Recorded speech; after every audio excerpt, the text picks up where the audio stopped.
Hello and welcome to the Global Travel Channel podcast show. I'm your host, Mark Philpott, and today I have another great guest lined up for you.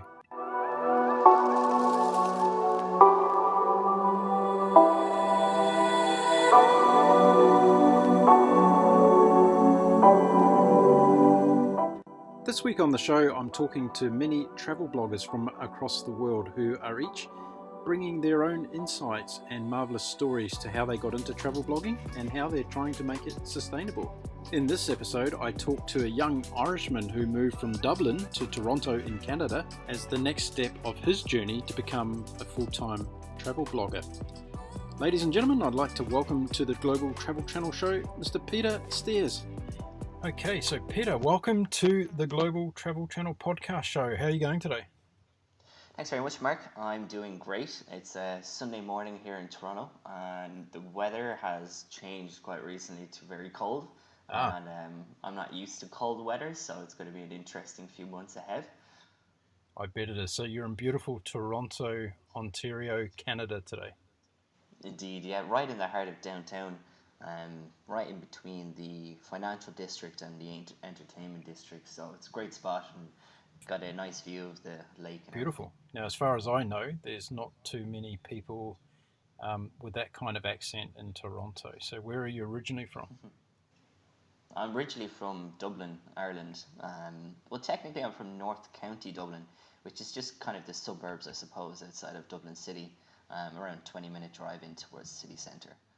I'm on a roll this weekend because I've just done another podcast episode with a lady from Wales, and they had a very close call today over France. And I had to remind her, though, that she actually has a New Zealand coach in charge of their team. So I think there's a pretty good chance the Kiwis are going to end up with 3 coaches in the semi-finals, which will be a first for the Rugby World Cup. Yeah, I mean, the New Zealand influence of rugby has just been incredible. I don't know, we had Joe Schmidt there who just ended his tenure yesterday. So, I mean, It was great for you to loan one of your greats over to little old Ireland to help boost our rugby scene. Now, I'm sure we could talk about rugby all day, but the actual subject we're going to talk about is travel. So why don't we get onto that? Have you been on many travel podcasts before? No, Mark, I'm proud to say this is my first travel podcast, and I'm delighted it's with yourself. I have to say. You're a virgin. You're a virgin on travel podcasts, then. I am. I'm a virgin, so I'm nervous. So you got to go easy with me. Walk me through everything. I'll make it a soft entry for you. That's for sure. So why don't we start off with this one? So if you can remember back to when you were in preschool in Dublin, in Ireland, and it was, well, like it does most days, it was raining, it was cold and miserable. What was your ambition in life? What did you want to be when you grew up from a little boy? I wanted to be an archaeologist when I was a little boy. I thought it was very cool, the fact of going around, and I think this is probably where the kind of whole exploring part came into it. And with the archaeology, I liked the idea of distant lands, discovering new things, and then digging. Me as a child, I always just used to dig holes in my back garden and then bring in things that I'd found. It was normally worms, but no bones or anything like that. But yeah, definitely archaeology was something I wanted to do when I was younger. And then I wanted to be a pilot because my brother is a pilot. Yeah. And then again, so everything was very travel related, exploring. So yeah. Was there somebody in the family, or is there someone in the family that does archaeology? Was there an inspiration from that? No, I think Indiana Jones is about the closest I had in terms of inspiration for becoming an archaeologist. But even though he's not even an archaeologist, he's an explorer. But there you go. Yeah, what a role model, Indiana Jones. There you go. And the guy flies his own planes as well, I hear. There you go, right? So I think Indiana Jones, shaped my childhood very much. Do you remember your first ever trip overseas from Ireland? The first one I remember was I was 6 years old, and it was a family holiday to Florida. Yeah, it was great. And at those times, it was 2001. So it was actually just a couple of weeks after the tragic 9/11. So, I was 6 years old, didn't really understand what was going on. But there was a lot of heightened security. A lot of people had cancelled their tickets actually on the plane. So my brother and my sister got bumped up to like a premium economy experience. So they were happy, but it was eerie to see that, almost half the plane cancelled their tickets. And again, going over to the US at that time, it was just heightened security throughout the airports, and even at 6 years old, you're not fully understanding what's going on, but you can tell that something's not right, or not everybody is very normal right now. So, in looking back, obviously, tragedy, but that's the first time I remember going abroad, and it was to Florida on a family holiday. So, it was an amazing experience, and that the plane and flying at nighttime was it was like a dream come true. And at those days, it was Dublin to Atlanta, and then from Atlanta down to Florida, Orlando International Airport. So it was a big flight, and our flight was delayed for 6 hours in the airport as well. I remember that, sleeping in the departures lounge. But it was a fantastic experience, and to have a TV on a plane, which was one of the communal ones. None of these TVs in your headrest. Communal TV for everybody. It was just a fantastic experience. You got quite a recollection for a 6-year-old. Yeah, well, it was just quite an experience. It's one of those things. Did you start throwing a tantrum and sulking and screaming when your brother and sister got upgraded? Not at all. I was 6, so the seat that I was in was around an extra large king size chair for me as it was. So I was sorted with the space. I was all good. Was that back in the days where they actually gave you a decent airline meal on the flight? Yeah. Oh yeah. Decent meal, free drinks, and although I wasn't 18 at the time, there was free alcohol if you wanted, but I don't think I could have got away with that one now, to be honest. I've heard they actually put whiskey in babies' bottles over in Ireland. Isn't that true? Well, I don't know who told you that. That's supposed to be a secret in the country. Mm-hmm. It's not supposed to leave the country. But I don't know if you ever have time to look up Pint Baby, though. Hilarious. Google Pint Baby. Yeah, it's a little 2-year-old drinking a pint of Guinness. It's hilarious. Fantastic. Before we start going down that path, I'll get us back on track again. And what was the next major travel experience when you're a little bit older that you can sort of remember in relation to the whole travel experience and the emotional aspect of it? Yeah, for sure. I think it was the time I was in transition year, which is 4th year in secondary school, and this was kind of the first time I went traveling by myself, so to speak. No parents around, no guardians. It was my friends and I. I think it was a big tour bus of around 60 of us, and it was like a trans-European, all on the bus tour. So we got on the bus in our school in Skerries Community College in Skerries, North County Dublin, and then next stop was the ferry across to Wales, and then we drove through Wales into England, and then we were on the Eurotunnel from England into Paris. And then we traveled from Paris through Belgium, and then we stopped in a place called Valkenburg. Yeah, where there's a beautiful cycling track. Beautiful cycling track and beautiful chocolate shop. I will have you know that I have a bit of a sweet tooth, so I absolutely loved that chocolate shop. But it was hilarious because there was still the teachers there, the guardians or whatever, but it was a great sense of freedom, and I just loved something that's as simple as seeing a power plant. That kind of, it's like we don't really have any sort of nuclear power plant, so when you get to see one, it's like, it's just this experience of seeing something new is just, it's just great. And the whole camaraderie with you and your friends, you're all kind of experiencing these things together. And, it's just, that's from then on, I think it's really started to kind of hit me that the world is there. It's a big place. It can also feel quite small at times, but for sure, it's a huge place. It's kind of just seeing new people, new experiences. It's like, I really gotta see this world as much as I can. It's really interesting that a nuclear power plant was something that's stuck in your mind as a memory of that particular trip. I know, right? It's the thing is just something new. It's it's different, and kind of, I don't know. I suppose it's just great seeing new things and kind of inspiring to see more new things. So you went through, on that particular trip, you went through Wales and the UK, and then you went into France and then the Netherlands. So what was it like in terms of coming across those different cultures for really the first time in your life at that age where you could kind of interpret and understand things? Yeah, it was very. I think it was. You know, when we were in secondary school, so I was studying French at the time. Mm. You know, so it was nice to be able to try a little bit of French, uh, albeit poorly. But the way it worked out, I think we had 5 nights on the road, and you know, at that age, felt longer than 5 nights. You know, looking back, it's amazing how quickly it flew by.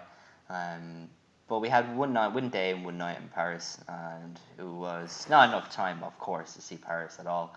But even that, just getting to see the culture and you know, getting to understand what makes Paris so beautiful and why people like it so much. You know, you can. Mm. It's like you see all these scenes in a movie, and then all of a sudden you're part of it.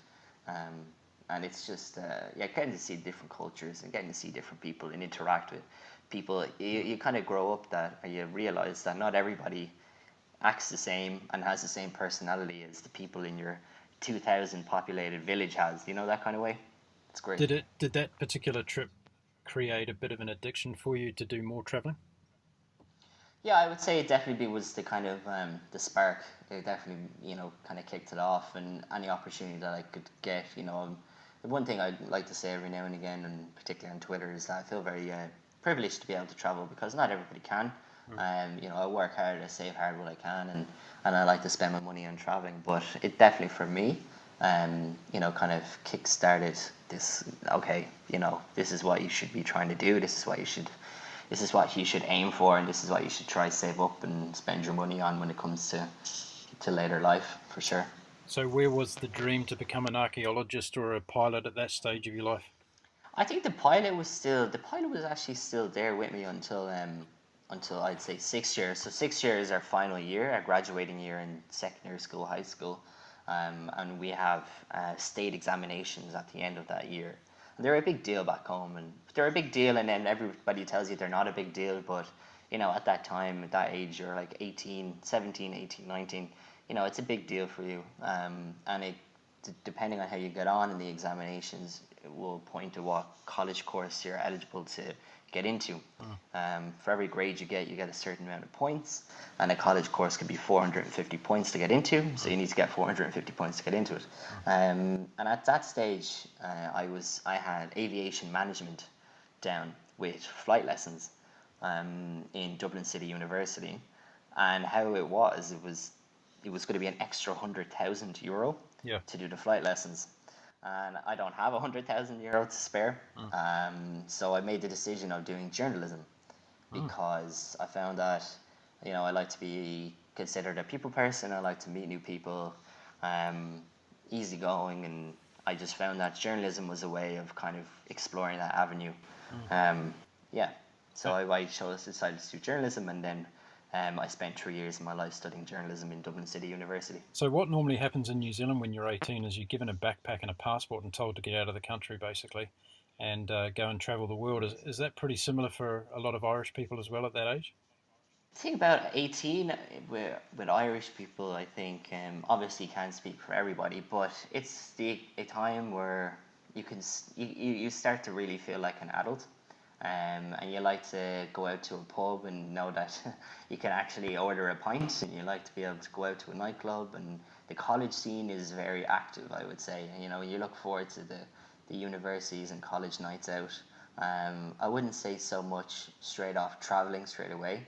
Mm. However, I find that after college is a very active time for Irish people to go exploring or to emigrate, such as myself.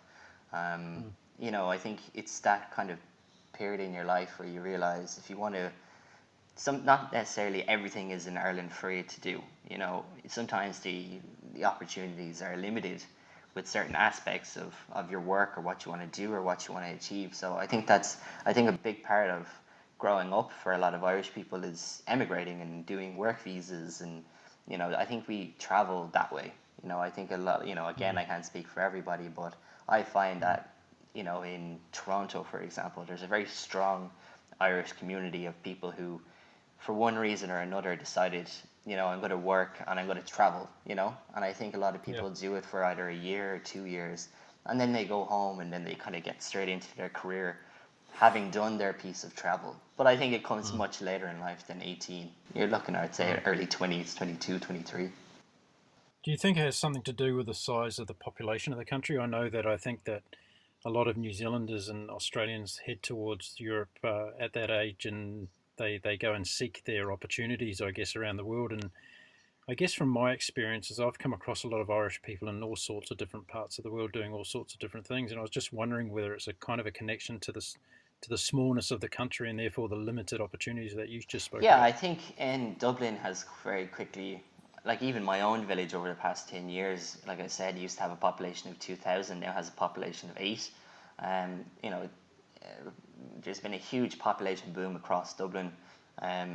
And right now there's a few social issues such as homelessness that's kind of, and very high rents, which I also think are fueling young people, getting up and traveling and working abroad because, they have an option to, stay at home and work where they can, and the wages are just not up with the cost of living yet. So I think a lot of people right now are struggling at home. They're staying at home. They're living at home with parents longer, and it's not their fault. People are trying as best as they can, and I think they see their opportunities abroad, and I think they at least see the experiences that they can get by moving abroad and trying something new. So it's a combination, I think, right now of depending on what area you want to explore. So if you're into tech, there's amazing technology, tech jobs back home, IT jobs, amazing jobs. But sometimes in journalism, for example, people like to say it can be a dying craft around the world. But in particular, like my background is in radio as well. It's the job force is small and competition is high. So, sometimes it's better off in your own interest to go abroad. And, when you go to a country that has a population of 100 million from a country that has 4 million, it's the opportunities are almost endless. And it's a big kind of wake up call that there are opportunities around the world, and, applying for your visa and going off is a way of finding yourself, exploring the world, and also furthering your own skills. So I think it's a combination of both of those, more opportunities and, Yeah. high cost of So living. what took you from Dublin to Toronto? Is that where you moved to first? I moved to Toronto. So I think what the real trigger for me to go and to move was in 2018 I did an interrail around Eastern Europe. So we landed in Romania. We went from Romania to went for a Bucharest in Romania to a small little city called Craiova Yep. in Romania as well, which is fantastic. And we went to Hungary, we went to Serbia. Of course, all the countries escape my mind now. Croatia, Yep. Macedonia. We went all around. It was Bulgaria. It was fantastic. Fantastic 3.5 week trip.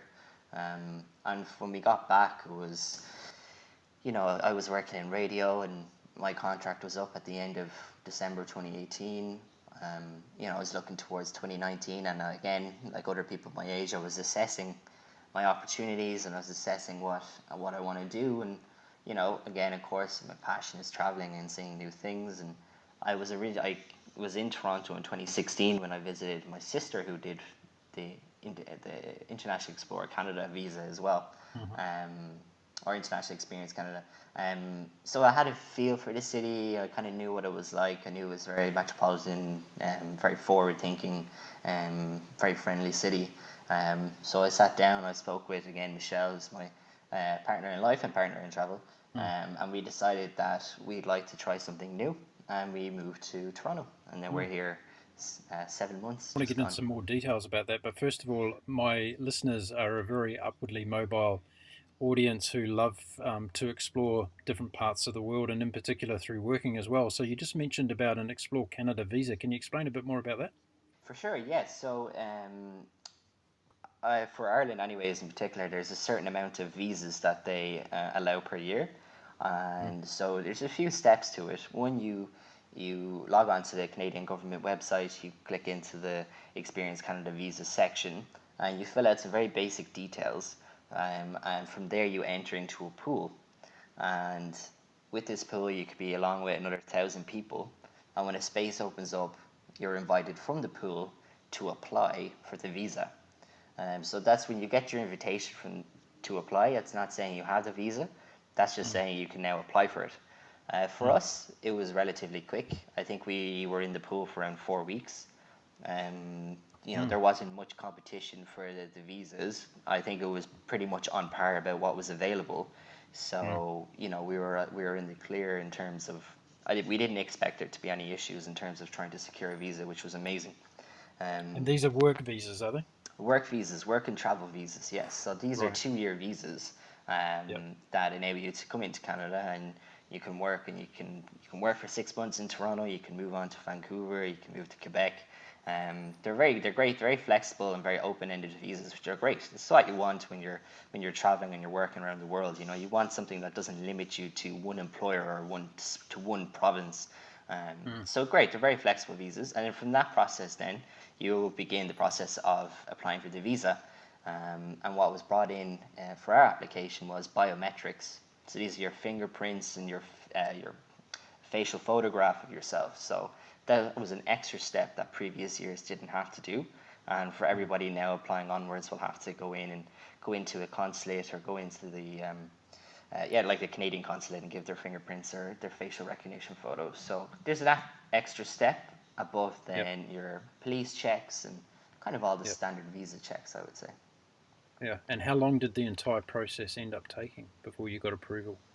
I would say it took between 8 and 12 weeks. It seemed to move quicker at times and slower at times. It's just the way it goes. It's you log on, you have your own excuse me, Mark. You have your own portal where they update you with messages or updates in your account if you need to provide more information. So it's a very intuitive piece of software. It's very easily done. And yeah, I think the whole process took around 8 to 12 weeks for us. There's people who have taken 6 months. And again, I think that's down to the fact that they were in a pool for a much longer period than we were. We were lucky to be only in it for a couple of weeks. It sounds like a great idea, particularly in a time where it appears that though borders around the world are becoming more and more stronger in terms of stopping people from coming into countries to do that sort of thing. So it sounds like Canada's got a fairly innovative approach to this. Yeah, I have to, tip my hat to Canada in fairness, because we did look at the US as well. And we both did a J1 visa when we were in college. And that basically enabled us to work and live in the US for 3 to 4 months during the summer. We did that in 2016, and we did that in New York, and it was an amazing experience as well. But we found it very difficult, even with college degrees and even with a vast amount of work experience. It's a very difficult process, and it's one that you need to almost have secured before you even apply. You need to have somebody wanting to give you a job before you even start to apply for the visa. So it's it's unfortunate in one way at the moment with the US in terms of that, but Toronto and Canada was right up there as well as a prospect, and we're absolutely delighted right now to be in Toronto, and it's just an amazing experience so far.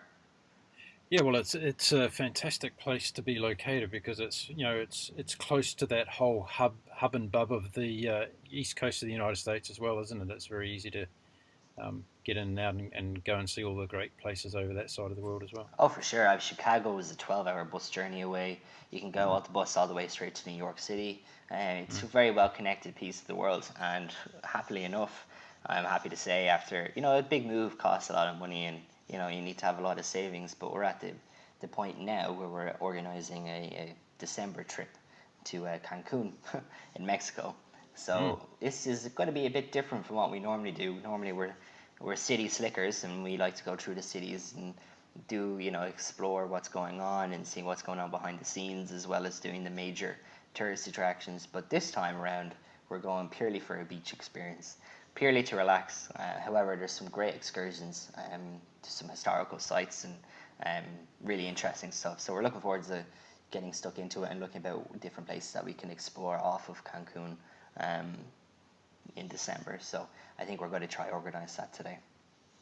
What I love about this show, or one of the many things I love about doing this show, is that I speak to people and we get all sorts of different diverse methods of travel. You just talked about a 12-hour bus trip from Toronto to Chicago, and I had a guest previously who spoke about that same trip in his Gulfstream private jet, which took an hour and 5 minutes. So it's ask him if he wants to swap lives. I'll take the Gulfstream, he can take the bus. Then we'll do a swap. I was going to suggest to you, if you start to have any trouble with your visa in Canada, you want to tell them that you're an Irish rugby coach, and they'll probably give you a job for life. I know, right? Yeah, poor Canada. I felt very sorry for them looking at them in this World Cup. But in fairness to them, they really stood up and they gave it their all. Funnily enough, Mark, actually, the bar you mentioned earlier, Tequila Cheetos, I remember from New York City. And Okay. interestingly enough, they have this amazing shot, and they bring it out on a platter, and it's on fire. It's kind of like a flaming Zambuca, but they also Right. bring out a cinnamon, and what they do is they sprinkle the cinnamon on the fire, and it creates little sparks. So All what you right. have to do is you don't blow it out or anything. As soon as they start shaking the cinnamon shaker over and the sparks start flying, you have to quickly dip your straw in and then just quickly suck in the drink in like a split second, or else you're gonna have no eyebrows from the fire and the sparks. But it's just maybe it's probably another reason why the memory was a bit hazy about Cheetos, because those types of shots and drinks. You finally record it though. But look, I was going to say to you that all those kinds of fancy pantsy drinks that you're talking about, they don't mean anything to us in New Zealand because we normally drink beer out of gumboots. That's about where we're at, mate. That's amazing. I have to say I'm a big beer lover as well, of course, and I have to say European beers. And there was one pub in particular. I can't remember the name. It's a sports bar in Zagreb, and Pan Beer. Don't know if you ever had it, but Pan Beer was a Mm, lifesaver mm, mm. after a very long train journey. Well, I am going to do a show on beers shortly, in fact, because I lived in Brussels for 15 years, and you'd know that Belgium's got some of the most extensive ranges of beers there are on the planet. So, going to do a show on beer shortly. So, stay tuned for that one. You'll probably like to Yeah, hear about that one. yeah, for sure. Now, let's get on to travel, and in particular, Okay. you've got a travel site that you've Mm. been working on hard, and you want to take to the world. So, why don't you tell us first of all the name of your travel site and what you're intending on doing with it? Sure. The travel site is called Primeval.com. Mm-hmm. Primabl.com. And it's a very unique, weird name. And Mm. a lot of times people call it Primable or Primeval, and I completely understand. The origins of the name was I wanted to create something that was very different and very unique. That in the You achieved case that. that in the case that it did become something that was you know, a decent audience, that it becomes recognizable as a name, almost as a brand name, I suppose. Mm. It's actually a joint. I got the idea from Amazon Prime Yep. and Mashable.com, because I Oh, like the okay. Yeah. words. I thought they're quite unique. I thought they were kind of quite forceful words and something Mm. that will stick in your head. So originally I wanted it with the E at the end. However, somebody had owned that URL and it was going to cost 400 US dollars to buy. Mm. At the time, I didn't have 400 US dollars to buy for a URL, so I was like, I'll drop the E, save myself the 400, and I'll go to Lisbon. So that's what I did. That's what I did. Fantastic. Now, when did you start this site? This started in March 2017 is when I began this Okay. site. Yeah. Yeah. And what was it, a hobby to start off with? Was it something that you just thought, oh, I'll do when I go traveling and just make a documentation of where I've gone and what I'm doing and stuff? I think for me, it was it was part journal. Um, to give a bit of background again into it. It was February, a night of February, and it was one of these nights where I can't sleep, and I think it was around 2 a.m. And I remember thinking, when I was actually back to when I was talking about my leaving cert examinations before college, I was sitting in my English exam, and the thought entered my head of wanting to become a travel writer, and that's why again I picked journalism, was because I can have the skills to go along with it. Mm. Um, and it was 2 a.m. on this cold February night, and I was like, do you know what? Somebody has to be a travel writer. Why not me? Why not just give it a Mm. go and see where it goes? Mm. So I set up the handle on Twitter first. I started up on Twitter first, and then slowly got the Facebook page going and the Instagram page. And then at the time, I was actually using Patreon as a way of trying to fund the cost of setting up the website while using my work. And it was an avenue of, I suppose, to explore what I suppose the readership would be like, or what the interest would be like. Now, Mm. Patreon's great if you already have an established base. It's not so much great for if you're setting up. But that was the kind of first introduction into kind of creating content online under this Primeval banner. And then I have to give my hat off to employer, John McDonald from Ireland. He liked what I was doing, and he's a great entrepreneur and philanthropist, and he invested in the cost of setting up my website. So I always have to tip my hat off to him, and thank him for the start of actually getting up a legitimate website up and running. So it began from there, and then I suppose, like I said, it was part journal, part exploring this world of blogging and internet content, and it was almost the whole website side of things was almost as much of a discovery as traveling and seeing a new city, seeing a new country. So it's great. Yeah, it really is a journey, and I can relate to a lot of that in terms of starting the podcast show, which I only started 15 weeks ago, by the way. Wow. And to sit here and think that it's already downloaded in 83 countries around the world today, and we've got a growing audience that's reaching all sorts of different places in the planet, and having great guests on the show like yourself. It's a great medium, and I guess the blogging community is the same, where you can actually touch the lives of people that you had no idea that you could possibly reach. I have to say, that's incredible. Fair play. At 15 weeks old is just incredible to be where you're at right now. And for sure, I think there's great, hunger for travel content out there. And if one medium in particular for me is, I really enjoy Twitter. I think it's a great way of connecting with travel bloggers and travel writers, or anybody just interested in travel, and people such as yourselves who are creating content that, it's amazing that we can do things like this. It's amazing that we can create content about a passion, and I think it's just fantastic as a consumer of it as well. And to be able to, once where a foreign land seems like it's so foreign that you might have to go to your local library to read up about it, and now we're able to listen to podcasts and read blogs and whatnot. It's great where it's at, and there's this very strong community there. Yeah, I want to ask you a few questions around it, because I've decided to do a little bit of a series, and over the next few days on the podcast show, I've got about 6 people coming on who are all travel bloggers around the world in different places, and they're all at different stages of their travel blogging evolution. So I wanted to do something where, for those people out there listening today who are thinking about, just like you did on February the 3rd in the dark, cold night, thought, well, I might as well do something as well. There's definitely potential out there. The travel industry is so huge. There's so many different opportunities within that industry. And there might be someone sitting there listening to you today who I'm sure is inspired by taking their first steps. How did you find it in terms of, even though you've got a background in journalism, how did you find it in terms of, I guess, creating that new identity, and with all those other added peripheral things that you needed to think about? Because it's not, as you just said, it's not just about writing travel blogs. It's actually about managing social media. It's about building a community and a tribe. So did you have a distinct plan that you went about to do that? To be honest, I went into it completely all guns blazing and completely blind. Everything was so new to me. I didn't have anybody necessarily in my family, or I didn't have blogger friends. So I was very new to the whole scene, and I didn't understand it at the beginning. And at the end of the day, where I'm at now, that's perfectly okay. And in some ways, it's great to be able to begin with, no preconceived misconceptions, or a blank canvas, so to say, that you learn so much by just doing. And that's one thing, you have to just do it. And there's no point in, if I think about sending out a tweet or something, and there's no point in, connecting with people. And, when you decide to reach out to me as well, it's like, it's just great things, come from just doing it.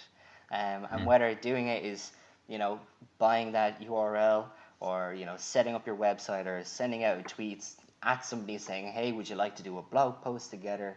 Just do it. And that's one of the big piece of advice. Is it's like, it's okay to fail. It's okay to do something poorly.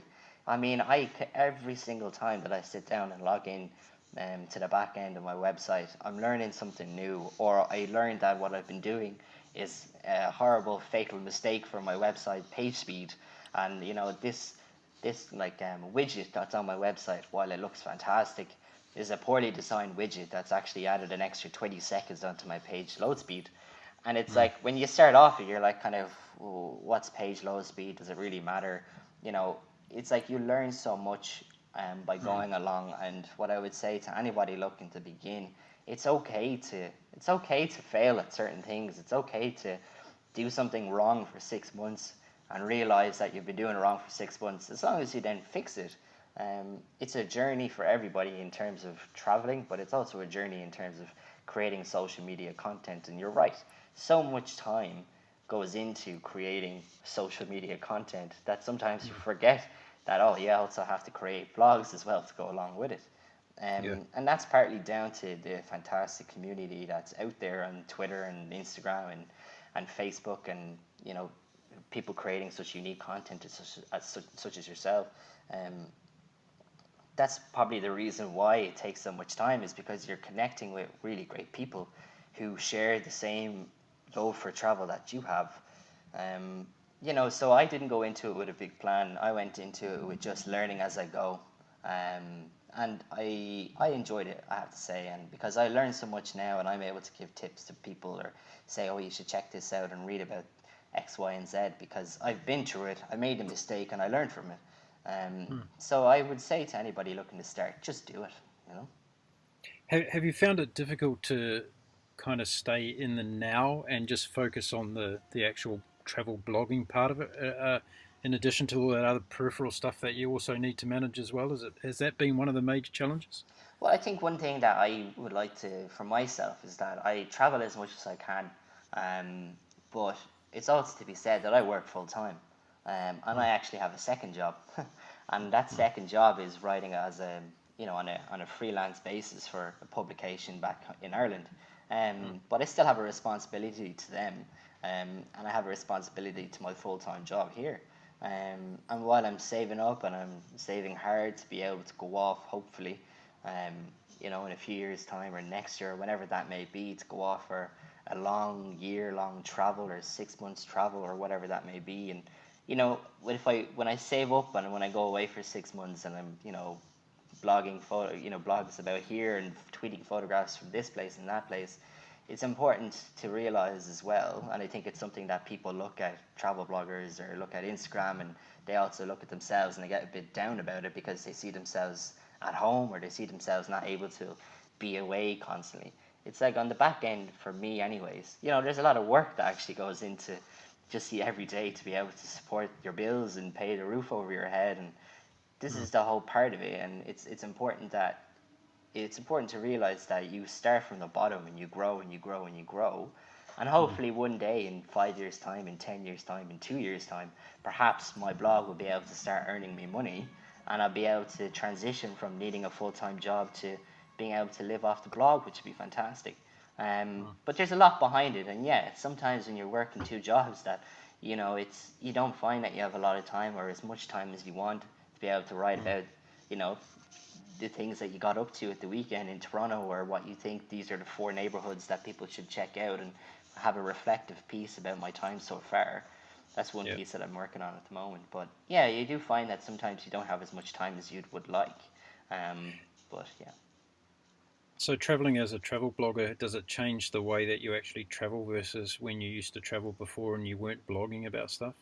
I think it made me look at things differently, or at least kind of appreciate, I suppose, things a little bit more. I would definitely be more to taking a few photographs, but at the same time, I'm not photo mad. Sometimes I like to enjoy a place just to enjoy it, and just for me to personally experience it and maybe be able to talk about it later. But there's times where I'm like, that's a cool, that looks great. I would love to take a photograph of it and share it. And but there's other times where it's like, this is just going to be a moment for me or the people I'm with. We're just going to take in the beauty of this and just enjoy it. Sometimes it's nice to be able to leave the phone in your pocket, that kind of way. And I know that sounds almost counterintuitive as a travel blogger, as someone who wants to create a big identity and create a big identity for themselves and supply people with great content. But I think on a personal level, it's important to take some time for yourself and um, to enjoy the finer things as well sometimes, that kind of way. Sometimes it's when you try to share parts of your life online, um, it's nice to keep things for yourself sometimes. Mm. I'm glad you brought that up because I think it's a really paramount issue related to travel bloggers in particular. Because I spoke to another blogger and I said to her, "What are the three most important items you pack in your suitcase every time you go off to travel?" And she said, "My Kindle, my laptop, and my iPhone." And I thought, yeah, we find it so difficult to be disconnected when we travel that we maybe are not getting the most out of these trips and really connecting with the communities in the way that we could Mm. because of this technology situation that we find ourselves in, or this age we find ourselves in. Would you agree with that? Yeah, well, I think one of the things that I decided to invest in a phone that was able to take decent enough photographs in daytime, and that had a big enough screen where I could, write a blog on the go. So for me, I that's why I take my phone with me. So I try to minimize the tech that I have. Um, and yeah, I think it depends. Again, you can pack those things in your suitcase, and you know that's fine. And if you have the right balance there, where if you're out and you're in a new community and you're interacting with people, that it's not while your head's in your phone.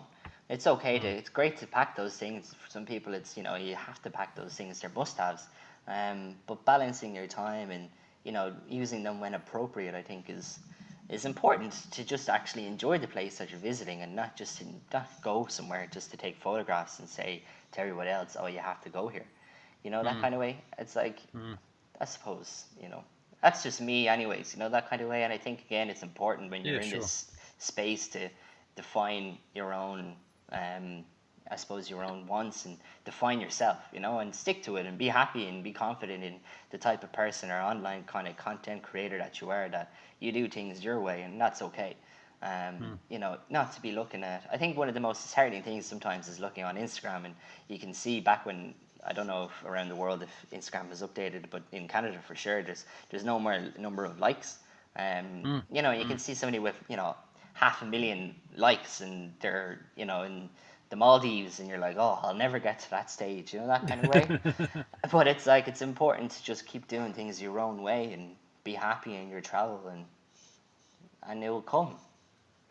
I could use a rugby analogy around about this time, and I could say, well, no one ever thought the Irish rugby team was going to be the number one team in the world one day, right? No, definitely not. In the 1995, I think it was a horrendous loss to New Zealand. But no, exact. That's the thing. I mean, great things can come with time and effort. That kind of Mm. way. And if you stick to who you are and you create your own identity, and you stay true to yourself, people will follow your journey, or they'll interact with you and they'll reply and they'll like your stuff. And that just comes from establishing yourself. And I think people in particular will see through you if you try to be something that you're not. Yeah, And then even just for your own, you're not going to enjoy something if you're trying to do it by somebody else's standards. That kind of way. e- You're just not. yeah, exactly. So tell me, what surprises you the most every time you travel? Are there things that pop up and they kind of catch you off guard sometimes when you travel? What are some of those things? I think in terms, I think people really never cease to amaze me. In terms of just how different societies can be and how different cultures can be. Mm. Sometimes things can catch you off guard if in a country they do something a certain way, and you're not used to it. But it's not caught off guard, or it's different in a bad way. It's just one of these things, I suppose, that people are so different, and that's what makes it great, and that's what makes exploring cities and new countries amazing, and forming new friendships, and getting new acquaintances. um, this is when people are different, that's when kind of creation starts, and that's where you start engaging with people and you learn about people's lives. And the countless amount of taxi drivers that I've like had chats with about their background and where they've been and where they're going, and it's just these small little connections with people in localities, Mm. and how they do things, and it completely changes your perspective. For example, Belgrade, um, and in Serbia, and Sofia in Bulgaria. Like I suppose from a young age in the Eurovision, they always, don't know if you ever watched the Eurovision, but they always Yeah, I go, do. That's The one thing. benchmark of European standards is the Eurovision Song Contest. That's one thing that we used to be consistently good at. We were used to be able to like, I will win the Eurovision. We might not win the Rugby World Cup, but we'll win the Eurovision. But now that doesn't even seem to be the case. But you know, it would go to you know, a presenter or a celebrity of a country, and they'd have a specific backdrop, and you're like, you kind of just see that backdrop and stuff like that, and you see images in textbooks, and you think that's just how these cities are, and then when you go into them, and they just completely blow your mind, and you get to see like how like rich some places are in terms of culture and history. Because I love history. I absolutely adore history, and like Sophia in particular, you're walking around and then you see a sign for a metro station, and then right beside it are ruins from, you know, the Roman era, and you're like, this is where this is a house, this is a yard, it's just, I love being in historical places, and I love just stumbling across it as well. So for me, it would be people in terms of just their stories and their lives, and how they interact, and then again how like steeped in culture and history some places can be. So, since you were a 6-year-old boy traveling to Florida and all the travel experiences you've had since then, how has that traveler? How have those traveling experiences changed you? Do you think as a human being? I think in terms of having people, like my parents always used to say that you know, broaden your horizons and broaden your mind, travel, go see different cultures, go see different places, and I think you have I think when you do that, sometimes your town, if you don't do it, sometimes your town or your city can feel like the whole world, and you're only the only world, and everything is like what it's like in your town or your city or your country even. When you start to explore, and you start to see new cultures, it really broadens your mind, and it makes you appreciate things. Sometimes it makes you appreciate some things that you have, and it kind of makes you not necessarily complain too much about, you know, having to wait 20 minutes for a bus when, you know, you're on an overnight train from Macedonia to into Serbia, into Belgrade, and you know there's no running water in a toilet for 14 hours, and you know the toilets, you stamp on the pedal and the bottom opens up. Amazing experience, I have to say. It's something that I would like, you know, I would never change anything that I've done so far, and it's just these are amazing experiences. But I think it just for someone again who comes from Ireland's a wealthy country, and you know the likes of public transport is okay, but I say it's okay because I'm from Ireland, and I'm, you know, that kind of way. It makes you kind of self reflect, and I think it changes how you perceive things, and you realize that, I think coming from somewhere like Ireland, which is a wealthy country, you begin to appreciate certain things that you have, and again, it makes you reflect on your own situation, that you're able to travel.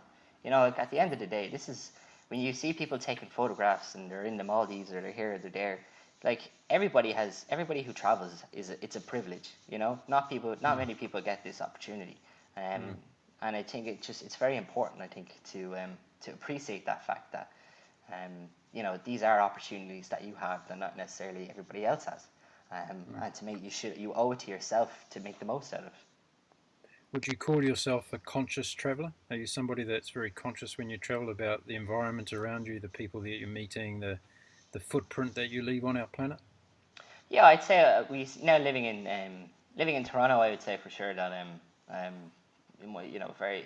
I always was environmentally conscious. In primary school, I was on the green school committee, so you know, we brought around the recycling bins for everybody to throw their papers into and whatnot, and from there it kind of grew. And yeah, in particular in Toronto, everything is recycled as much, and plastic isn't used. When we go to the markets, everything's just put into the basket.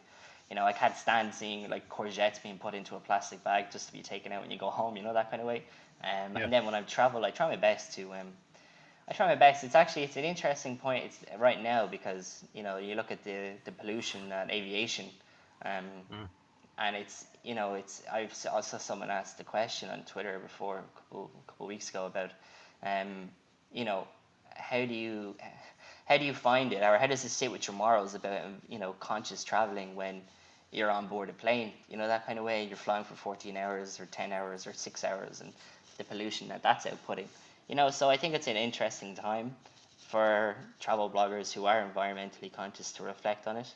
I think try your best. I think all you can ever do really is try your best at every single point, to minimize the impact on the world. Because things like, going snorkeling, scuba diving in Great Barrier Reef is, I mean, look, the damage that's been done there. And if you want to continue to enjoy these natural wonders, that we've got to have to start respecting the world that bit more. And whether or not people would shout at me and say I'm a hypocrite for, recycling my papers and doing this and doing that, but then hopping on a plane happily, it's like, you kind of have to try balance things. And I suppose in one way that you can do it is by looking at an airline, seeing what types of planes they fly, and if you have a choice between one airline who flies an old 747 from 20 years ago, or an airline that has a new, the 757, or has an A350 X-wing or whatever, and it's significantly reduced carbon emissions. It's like there's choices you can make. There's little things like those that you can do to try and minimize your impact. But look, it's a tough one at the same time but if you can try to reduce in every way that you do, I certainly try to, then that's great. I know I talked about taxis earlier, but taxis in places where buses and public transport wasn't necessarily most reliable, that kind of way. But public transport is another great way of seeing a city and kind of experience a culture as well. But yeah, just things that you can do, and I do try my best. Yeah, good. What's your favourite snack food when you travel? That's a difficult question. The favorite snack food. I'd have to say. Oh, let me think. Do you know, I don't consider alcohol to be a snack food. The lime wedge that comes in my tequila, so that's my. But no, I'd have to. I don't know. I'd say one time in particular, actually, when we were on the overnight train from Macedonia to Belgrade, I got a pack of pumpkin seeds. And they're kind of new. I wouldn't be necessarily into pumpkin seeds, but they're quite tasty now, in fairness. And I suppose it would be the likes of, I suppose probably those pumpkin seeds, or there's these Pumpkin seeds, okay. Nature Valley bars as well. I've got a little whiteboard going here in the studio, and I'm listing down, because I ask that question to every guest, and I'm listing down what the favourite snack foods are. And you're the first person to mention pumpkin seeds, so there you go. What did everybody else say, if you don't mind me asking? Well, the majority are going for chocolate or peanuts or some kind of nuts. See, peanuts are good, but Michelle, who's again my traveling partner in life, she is allergic to nuts, and chocolate always melts on me, and it then always messes up my clothes. So that's two reasons why I don't eat. Nuts would be great, but unfortunately, not for me. Yeah, great. Look, before we start to wrap up today, why don't you tell us about a couple of favourite destinations that you've been to already around the world, and tell us why those particular places were so special to you. One in particular was Ljubljana in Slovenia. It is great place. Such a pretty city. Such a pretty city. Everything's so clean. People are so nice. You have the castle up on the hill and the fantastic views. But what I also liked about it is that it's so close to things that are also outside of it.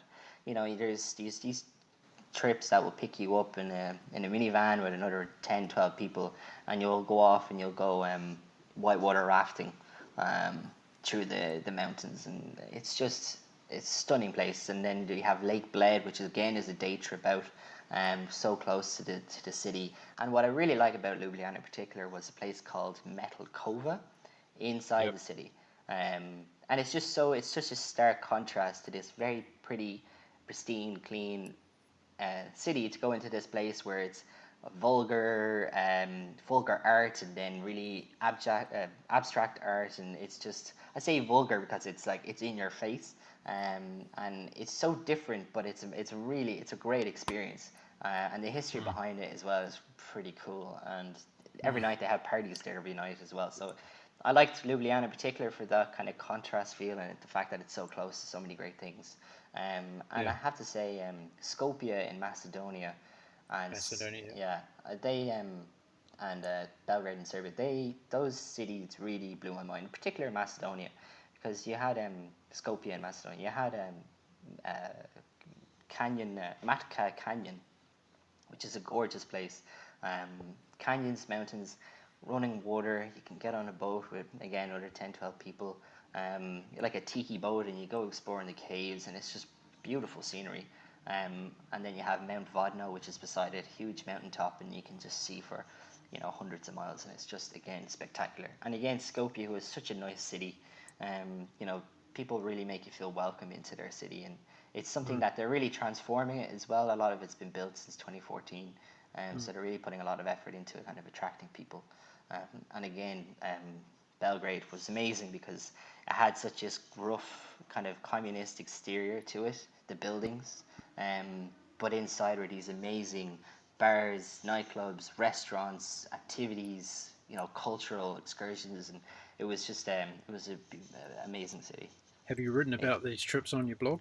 I have. I've written about Ljubljana, I've written about Belgrade, and I've written about Skopje as well. So yeah, they're all up on the blog. Okay, great.